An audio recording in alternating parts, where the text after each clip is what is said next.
Let me just start with a very brief observation.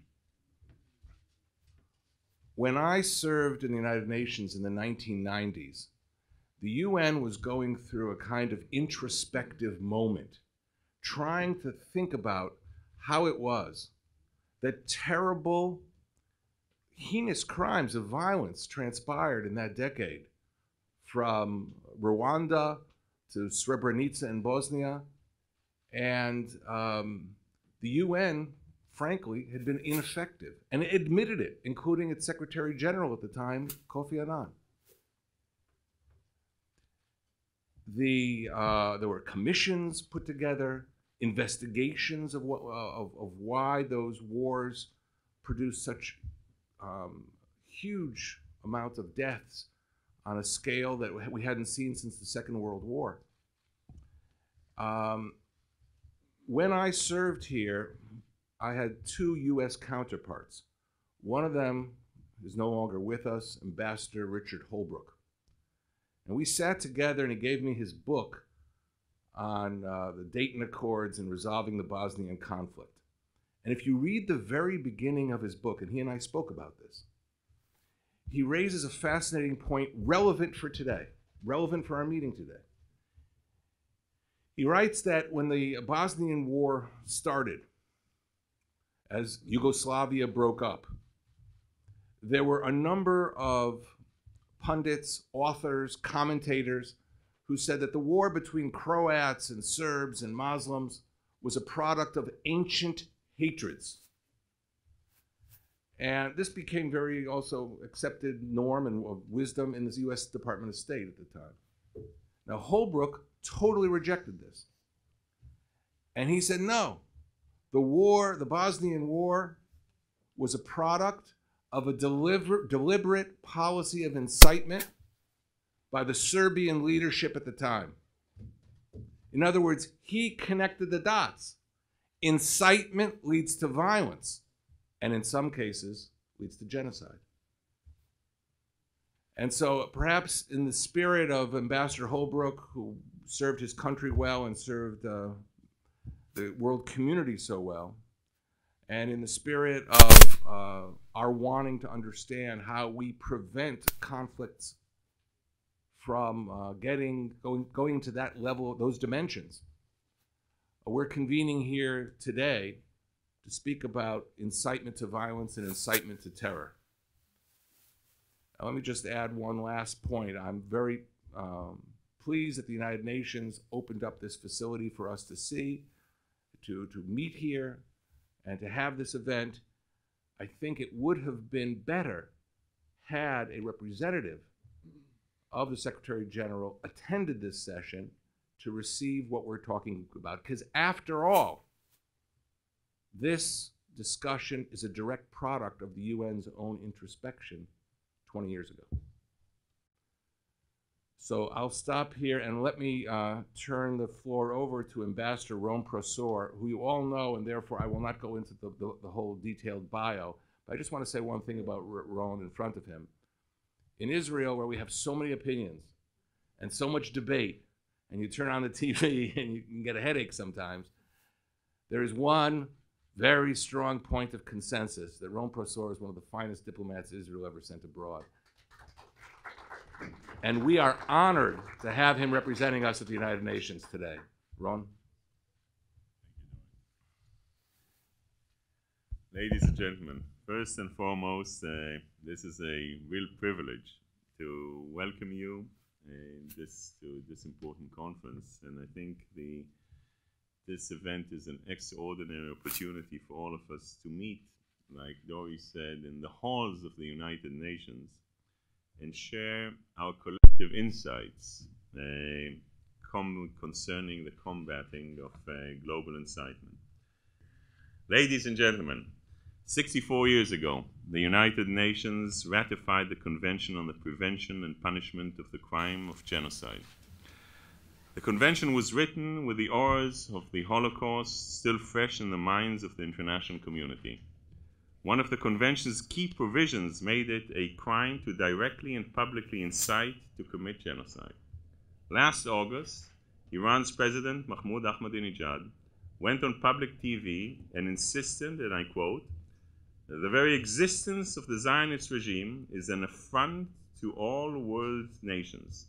He called on all human communities to wipe out the Zionist regime from the forehead of humanity, end of quote. One does not need the analytical skills of a literate professor to detect the incitement to violence in these statements. Yet in the face of this explicit cry to destroy the UN, a UN member state, the UN barely said anything, and most of the world did not even utter a single word. The silence is deafening, and it is because of that silence that we are here this morning. Ladies and gentlemen, terrorism does not begin with an attack on a bus or a raid on a village. This is how terrorism ends. Terrorism begins when the perpetrators are indoctrinated with words and thoughts of hate.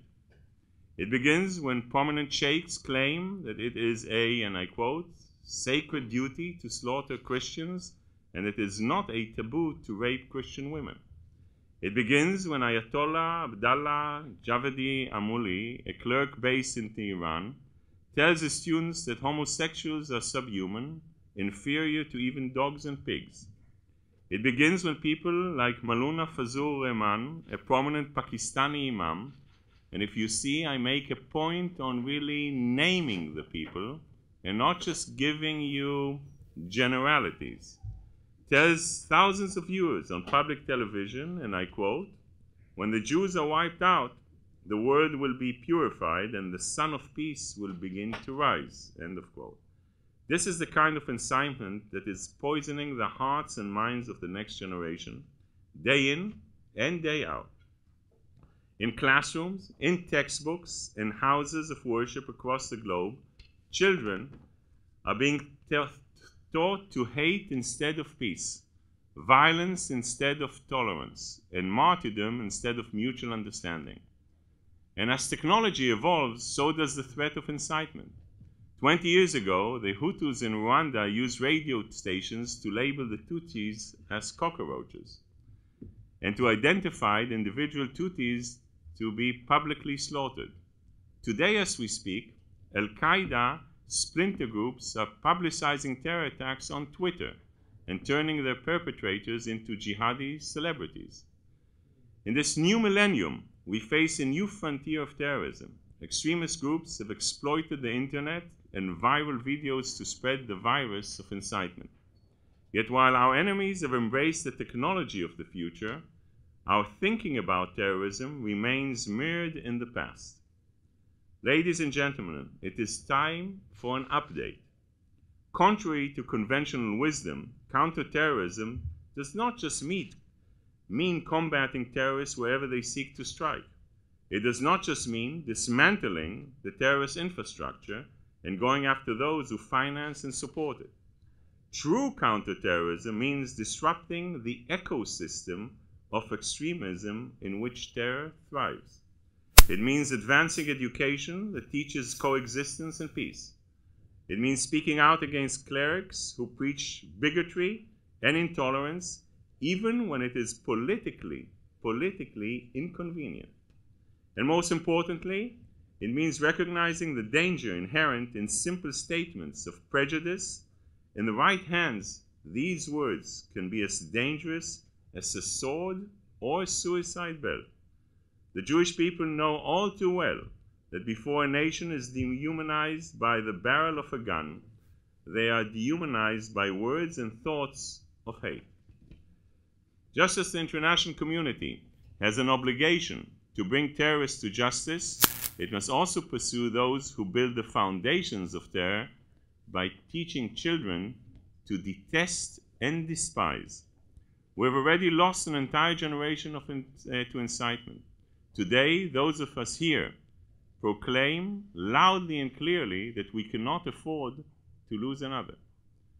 Ladies and gentlemen, Israel knows full well how indoctrination can poison the well of peace. Just south of Israel's border in Gaza, the Hamas government has created an atmosphere of extremism that vilifies Israelis and Jews to the next generation. Gaza kindergarten graduation features terrorist dress-up, where 5-year-olds stage plays and glorify jihadists and suicide bombers. Families in Gaza watch public television sermons featuring Hamas ministers like Atullah Abu al-Subah, who recently claimed that, and I quote, "the Jews are the most despicable and contemptible nation to crawl upon the face of the earth," end of quote. Incitement is no less prevalent under Abbas in the West Bank as it is under Hamas in Gaza. Under the PA, students learn history from textbooks that glorify terrorists and learn geography from atlases that erase Israel from the map. Sport facilities, streets, and public buildings are named after terrorists such as Dalal Mughrabi, a woman who led an attack on a bus that killed 38 Israeli civilians, including 13 children.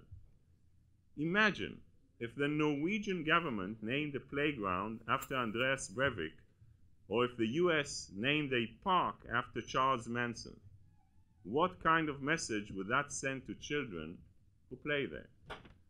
Official PA television, the PA equivalent of the PBS, airs programs that feature children as young as 6 reciting anti-Semitic and violent poems. Just months ago, for example, a little girl recited a poem that claimed, and I quote, "Christians and Jews are inferior, cowardly, and despised." 3 days later, on a different program, another young girl insisted, and I quote, "Our wars are for Al-Aqsa Mosque, and our enemy Zion is a Satan with a tail," end of quote. Now I know by the repetition of all this, most of the people say, "Hey, enough, we can't take it anymore," or, "You're really exaggerating here." No, I'm not. And the reason that I'm quoting things and naming names is because it is important that those things, like I said, are not just, generalities, or those are quotations of things that are happening as we speak, 2012, 2013. This is apparently, when you hear those statements, what passes for educational television under the Palestinian Authority. From cradles to kindergartens, classrooms, from the grounds of summer camps to the stands of football stadiums, messages of extremism are everywhere in the Palestinian society. In the international community, there's no shortage of individuals to lecture Israel about what it must do for peace. Yet these same human rights advocates manage to stutter, mumble, and lose their voices when it comes to criticizing Palestinian incitement. Ignoring words and thoughts of hate does no favors to the Palestinian people. It does no favors to families who seek to build better lives for themselves and their children. And perhaps, most importantly, it does no favors to Palestinian leaders who advance the language of peace instead of the dogmas of hate. Laying the groundwork for a stable peace in our region will not happen overnight. But those who would like to foster better relations between Israelis and Palestinians might start by speaking out against incitement in the Palestinian society. The next generation, both Israeli and Palestinian, deserve no less. Ladies and gentlemen, an ancient Jewish proverb teaches us, and I quote, "Chaim v'mavet biyad halashon." The instruments of both death and life are in the power of the tongue. We have clearly seen how extremists use words to create a culture of death. It is now time for those of us in this room to create a testament to life. Lies, myths, half-truths assume a life of their own if they go unchallenged. The repetition is like Chinese water torture. Drop after drop after drop, ideas that were once considered unthinkable became mainstream. All of us have a responsibility to publicly and vocally challenge these statements. So today, I think we should all commit ourselves to speaking out against incitement. Today, we proclaim that the best weapons against words of hate and discord are words of tolerance and understanding. Today, we insist that silence cannot be an option in the face of expressions of extremism across the globe. For the only way to dismantle an ecosystem of terror is to show zero tolerance for the indoctrination that causes it to thrive. I want to thank each and every one of you for joining us today. Together, let us combat incitement and bigotry in all its forms and replace words of hate with words of coexistence, mutual understanding, and peace. Thank you very, very much.